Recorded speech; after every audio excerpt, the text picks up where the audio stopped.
there's Donald Trump. Don't boo, vote. I wake up every morning in a house that was built by slaves. I accept your nomination for President of the United States. From the Newseum studio in Washington, D.C., you are watching Unconventional BET at the DNC with your hosts, Mark Lamont Hill and Melissa Harris Perry. Good morning and welcome to our BET News special, Unconventional. I'm Mark Lamont Hill, joined by my co-host, Melissa Harris Perry. Good to see you. Good morning. It was a historic week at the Democratic National Convention, and we're going to break down everything that happened in Philly. On our show today, you'll be hearing from Chelsea Clinton, former Attorney General Eric Holder, interim DNC Chair Donna Brazile, and much, much more. I caught up with the current head of the DNC, Donna Brazile, to discuss Democrats' plans to do just that. How will African-American women perform for Hillary Clinton? We have to not only maximize the turnout of black women, we have to strategically place black women in a position to expand the electorate, meaning to expand the number of black women who are registered to vote. Studies have shown that when black women are engaged, when they're involved in the political process, we not only help candidates win, but we also help African American women win. But as you know, the majority of the black caucus is black female. So we need black women to turn out, because when black women are at the table, we're able to get things done. So talk to me about also how a Hillary Clinton campaign and then potentially a President Clinton administration will address the vulnerabilities and concerns of women of color. There's no question you saw the mothers of the movement. They're not just Hillary Clinton friends, they're her strategic advisors. They're advising her on everything from health care to job creation to criminal justice reform. Hillary has embraced these issues because she knows that these are concerns of everyday Americans. She wants to not only touch on the pain, but really come up with the solutions that will not just heal, but expand, grow, and prosper all of our communities. Welcome back. This is Unconventional BET at the DNC. I'm Mark Lamont Hill. I think it's safe to say that Hillary Clinton has had an evolving relationship with the black community. And in Philly this week, Melissa and I caught up with two people who know her very well. We asked about her commitment to addressing these issues in the black community, including criminal justice reform. First, I spoke with Chelsea Clinton.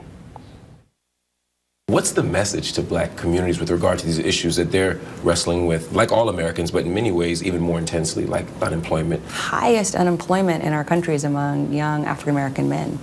And so we know we have a lot of work to do, whether we're looking at investing in our public education system, recognizing that public education shouldn't start just in kindergarten, it needs to start a lot earlier, that we need a cradle-to-college pipeline, particularly for African-American and Hispanic-American communities where too often it's a cradle-to-prison pipeline, that we need to focus on climate change because too often communities of color are dealing with high levels of lead. I mean, there's so much that we need to do. And then we think about kind of what my mom talks about in terms of empowering and supporting women, right? Equal pay for equal work, ensuring that women are supported to be both mothers and professionals.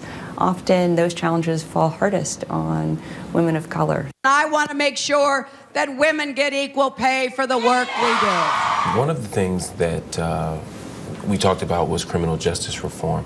Obviously, all Americans are dealing with this issue of mass incarceration, of violence. Well, Mark, we hope all Americans are dealing with this issue. Right. I mean, I think that's an important point. I mean, what you and I may care about, we're not hearing the Republicans care about. Right? I didn't hear about criminal justice reform in Cleveland.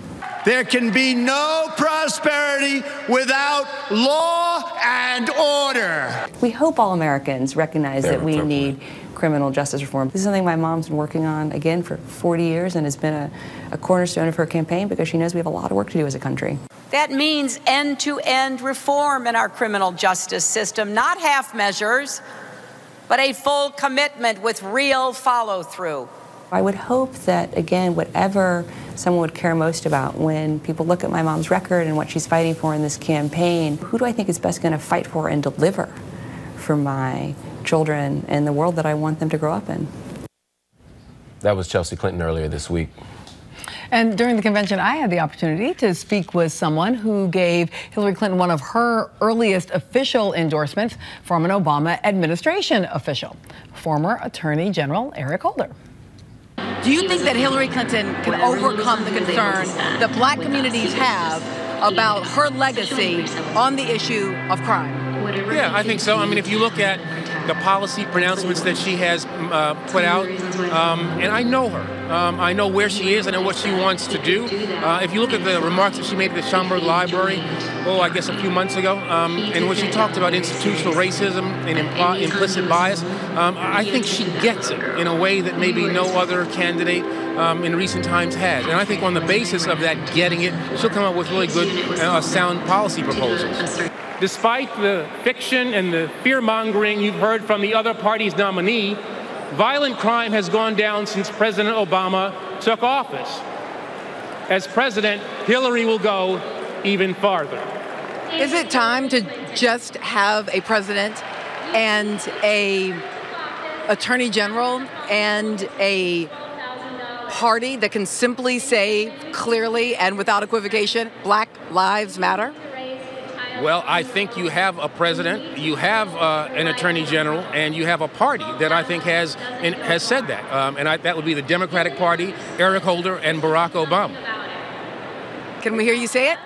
Black Lives Matter. And I've said that, from the beginning. Because the reality is that for too long in our history, black lives didn't matter.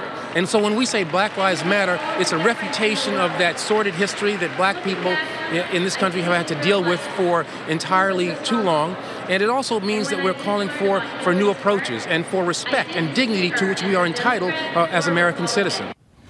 Don't go anywhere. Coming up, our political insiders will be offering their predictions for the fall campaign, and we'll see some recognizable faces who will share their thoughts on Trump, Clinton, and what's at stake in 2016.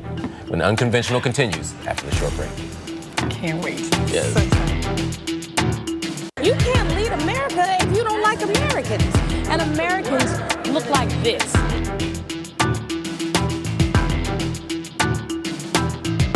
Coming up next, there were a lot of celebrities in Philly this week. Right. I didn't talk to any of them, but apparently Mark was like not only hanging out with all the Republicans, he was also hanging out with like all the celebs. We went to totally different conventions apparently. I had fun. So when we come back, Unconventional BET at the DNC continues with people that Mark was talking to. My friends. Yeah, freeway, all that was going on.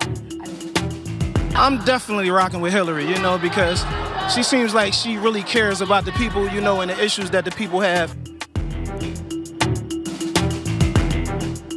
During the week in Philly, there were no shortage of celebrities, and I got the chance to catch up with a few of them and hear their thoughts on the convention and also the upcoming election.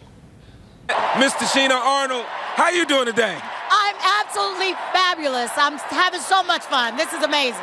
I'm here with one of Philly's finest, Freeway in the building. What's going on, brother? I'm good. How's everything with you, brother? I think it's really cool that they're doing a convention here in Philadelphia. I've been loving it, man. My only regret is that I couldn't bring my kids. I have an 8-year-old daughter named Lola, a 6-year-old son named Luke, and they would have loved this because they're huge Hillary fans. I am happy to be here, and it's appropriate that I am listening to the women of the Senate. Decided to come and rock the vote and spread some love. This election is very important to the black community. Every election is important to the black community. This is not a game. We're playing with people's lives. We need to be proactive, not reactive. Michelle Obama, our First Lady, is outstanding. She is an amazing individual. You will go to a dictionary and you will look up FLOTUS, and under it will be Michelle Obama's picture. I think Michelle Obama's speech was very good. When she spoke about her children and, waking up every day in a house that slaves built. Black women vote more than any other black in America. I'm definitely rocking with Hillary, because she seems like she really cares about the people, and the issues that the people have. All of y'all better watch your step because there's glass all over the floor. We're about to take a hammer to that ceiling in November. I try to remain respectful to everybody. That's what my mother taught me. So my thoughts about Mr. Trump's campaign. Donald Trump has zero knowledge about anything that matters. They're not Trump. No, not.